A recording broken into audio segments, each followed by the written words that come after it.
Assalamualaikum warahmatullahi wabarakatuh. Perkenalkan, nama saya Yolanda Dwi Masiani, mahasiswa dari Universitas Nahdlatul Ulama Kalimantan Barat, program studi pendidikan matematika.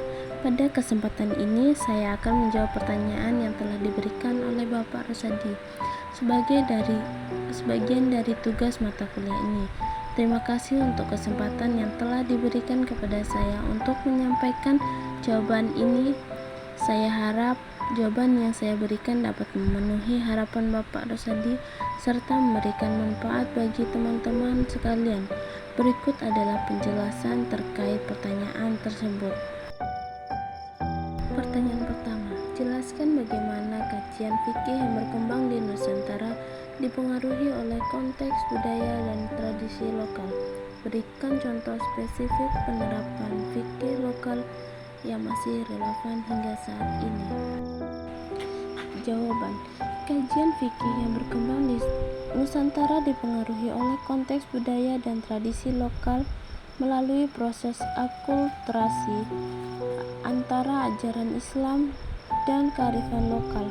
Para ulama yang menyebarkan Islam di Nusantara seperti Wali Songo di Jawa menyadari pentingnya mengakomodasikan tradisi lokal untuk memudahkan penerimaan Islam oleh masyarakat. Hal ini menjadikan fikih yang berkembang di Nusantara cenderung fleksibel, adaptif, dan inklusif terhadap keunikan budaya setempat tanpa mengorbankan prinsip dasar syariat Islam. Pengaruh budaya dan tradisi lokal. 1. Penerimaan adat sebagai bagian dari syariat. 2. Pendekatan dakwah kultural. Contoh penerapan fikih lokal yang relevan hingga saat ini. 1. Tradisi kenduri atau selamatan. Kenduri adalah tradisi doa bersama yang dilakukan dalam berbagai momen kehidupan, seperti kelahiran, pernikahan, atau kematian. Meskipun berakar pada budaya pra-Islam, tradisi ini diberi nuansa Islami dengan pembacaan doa dan zikir. 2. Pengelolaan wakaf tanah dan masjid. Di dalam tradisi masyarakat Minangkabau, tanah adat sering diwakafkan untuk kepentingan pendidikan agama. Ini menunjukkan penerapan fikih wakaf dengan memperhatikan struktur sosial lokal. 3. Adat pernikahan. Beberapa daerah penerapan tradisi pernikahan yang menggabungkan syariat Islam dengan adat lokal, seperti tradisi ijab kabul yang dilanjutkan dengan prosesi adat selama tidak bertentangan dengan prinsip Islam. Pertanyaan kedua yaitu, dalam konteks Islam Nusantara, bagaimana kearifan lokal digunakan untuk menyesuaikan keputusan hukum Islam dengan kebutuhan masyarakat? Diskusikan pentingnya pendekatan ini dalam menjaga harmoni sosial. Jawaban, dalam konteks Islam Nusantara, kearifan lokal digunakan sebagai landasan penting untuk menyesuaikan keputusan hukum Islam atau fikih dengan kebutuhan masyarakat. Pendekatan ini memanfaatkan konsep URF atau adat kebiasaan yang diakui dalam hukum Islam selama tidak bertentangan dengan prinsip-prinsip syariat. Hal ini bertujuan agar hukum Islam tidak hanya relevan secara teologis tetapi juga kontekstual dalam kehidupan masyarakat yang plural dan penuh dengan tradisi lokal. Pentingnya pendekatan kearifan lokal untuk harmoni sosial. 1. Menghindari konflik budaya dan agama. Dengan mengakomodasi tradisi lokal yang tidak bertentangan dengan syariat, pendekatan ini mencegah potensi konflik antara budaya dan agama. Ini penting untuk menjaga keberagaman sosial di Nusantara. 2. Memperkuat identitas Islam Nusantara. Islam Nusantara dikenal dengan karakter damai dan toleran. Pendekatan berbasis kearifan lokal memperkuat identitas ini menjadikan Islam lebih mudah diterima oleh masyarakat dengan berbagai latar belakang budaya. 3. Fleksibilitas dalam menjawab kebutuhan zaman. Dengan mempertimbangkan kearifan lokal, hukum Islam dapat diterapkan secara relevan dan fleksibel sesuai perubahan zaman. Hal ini mendorong masyarakat untuk menjalankan ajaran Islam tanpa merasa terasing dari tradisi leluhur mereka. 4. Menjaga persatuan dalam keragaman. Islam Nusantara dengan pendekatan lokal membantu menyatukan masyarakat yang berbeda. Latar belakang budaya, tradisi-tradisi seperti gotong royong atau musyawarah menjadi bagian integral dari nilai-nilai Islam yang dipraktikkan secara kontekstual. 3. Sebutkan dan jelaskan 3 tantangan utama yang dihadapi Islam Nusantara dalam menghadapi globalisasi dan radikalisme. Bagaimana pendekatan Islam Nusantara mampu menjadi solusi atas tantangan tersebut? Jawaban. 1. Masuknya paham keagamaan transnasional. Globalisasi memfasilitasi penyebaran paham keagamaan transnasional yang seringkali rigid dan tidak sesuai dengan karakter Islam Nusantara yang inklusif dan kontekstual. Paham ini seperti Wahhabisme atau Salafisme ekstrem seringkali menolak budaya lokal dan cenderung mendorong homogenisasi praktik keagamaan. 2. Radikalisme dan intoleransi. Radikalisme yang berkembang dalam bentuk ekstremisme agama mengancam harmoni sosial dan kerukunan umat beragama di Indonesia.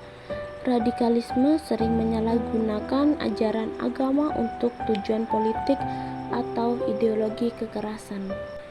3. Modernisasi dan dekadensi moral. Modernisasi membawa tantangan berupa perubahan gaya hidup yang cenderung materialistik dan individualistik yang dapat mengikis nilai-nilai moral dan spiritual masyarakat.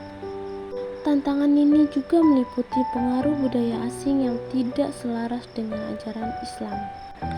Pendekatan Islam Nusantara dalam menghadapi tantangan. Islam Nusantara memiliki pendekatan khas yang mampu menjadi solusi atas tantangan globalisasi dan radikalisme.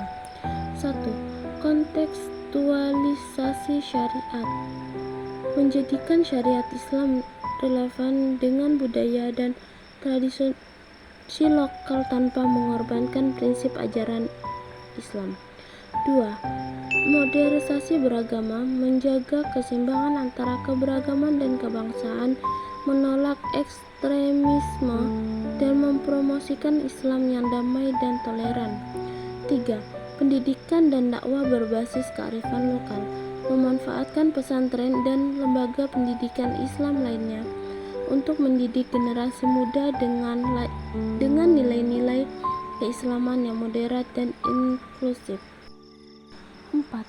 Bagaimana Islam Nusantara telah membangun hubungan yang harmonis antara ajaran Islam dan semangat nasionalisme di Indonesia. Berikan contoh nyata peran ulama atau santri dalam memperkuat hubungan tersebut. Jawaban. Islam Nusantara telah berhasil membangun hubungan harmonis antara ajaran Islam dan semangat nasionalisme di Indonesia melalui peran aktif ulama, santri, dan pesantren dalam menyelaraskan nilai-nilai Islam dengan cita-cita kebangsaan. Pendekatan ini menekankan bahwa cinta tanah air, hubbuhul waton, adalah bagian dari iman, sehingga menjadikan nasionalisme dan Islam saling mendukung dalam kehidupan berbangsa dan bernegara. Contoh nyata peran ulama dan santri. 1. Resolusi Jihad oleh Kiai Haji Hasyim Asy'ari 1945. 2. Peran Kiai Haji Ahmad Dahlan dan Muhammadiyah. 3. Kontribusi Kiai Haji Abdul Rahman Wahid atau Gus Dur. 4. Santri sebagai perjuang kemerdekaan. Nomor 5. Jelaskan strategi yang dapat dilakukan oleh Islam Nusantara untuk menghadapi ancaman radikalisme di era modern. Berikan contoh implementasi strategi tersebut di kehidupan nyata. Jawaban: Islam Nusantara memiliki pendekatan unik dan strategis untuk menghadapi ancaman radikalisme di era modern. Strategi ini berakar pada nilai-nilai moderasi, toleransi, dan kearifan lokal yang menjadi ciri khas Islam Nusantara, serta berorientasi pada harmoni sosial dan perdamaian. Berikut adalah salah satu strategi utama dan contohnya dalam implementasi nyata. Penguatan pemahaman Islam yang moderat. Islam Nusantara menekankan pemahaman Islam yang rahmatan lil alamin atau rahmat bagi seluruh alam, yang mengedepankan toleransi, dialog, dan saling menghargai antar umat beragama. Strategi ini bisa diterapkan dengan mengadakan pengajian, seminar, atau diskusi untuk memperkenalkan ajaran Islam yang moderat. Contoh implementasi: di beberapa pesantren seperti pesantren An-Nur, kegiatan dialog antar agama diadakan untuk menumbuhkan sikap saling pengertian antara umat Islam dengan umat agama lain. Hal ini membantu meminimalisir radikalisasi. 6. Media memiliki peran yang signifikan dalam membentuk opini publik. Bagaimana peran media dapat memperkuat citra Islam Nusantara sebagai model modernisasi Islam di dunia? Sebutkan juga dampak negatif yang mungkin timbul jika media digunakan secara tidak bijak. Jawaban: media memiliki peran penting dalam memperkuat citra Islam Nusantara sebagai model moderasi Islam dengan cara menyebarkan nilai-nilai toleransi, inklusivitas, dan perdamaian yang terkandung dalam ajaran Islam Nusantara. Melalui berbagai platform, media dapat menampilkan contoh-contoh praktis keberagaman dan kerukunan antar umat beragama di Indonesia, serta mengedukasi masyarakat tentang pentingnya moderasi beragama dalam kehidupan sehari-hari. Contoh implementasi: program-program televisi atau konten media sosial yang menampilkan ulama-ulama moderat dan tokoh-tokoh Islam Nusantara berbicara tentang toleransi dan pluralisme bisa sangat efektif dalam membangun citra positif Islam Nusantara di mata dunia. Namun, jika media digunakan secara tidak bijak, dapat menimbulkan dampak negatif seperti penyebaran informasi yang salah atau misinformasi dan radikalisasi. Penyalahgunaan media untuk menyebarkan ajaran ekstrem atau menstigmatisasi kelompok tertentu bisa memicu ketegangan sosial dan memperburuk polarisasi dalam masyarakat. Demikian jawaban dari saya untuk semua pertanyaan yang telah diberikan. Jika ada kekurangan dalam penyampaian saya mohon maaf. Terima kasih atas perhatiannya dan sampai jumpa pada kesempatan berikutnya. Wassalamualaikum warahmatullahi wabarakatuh.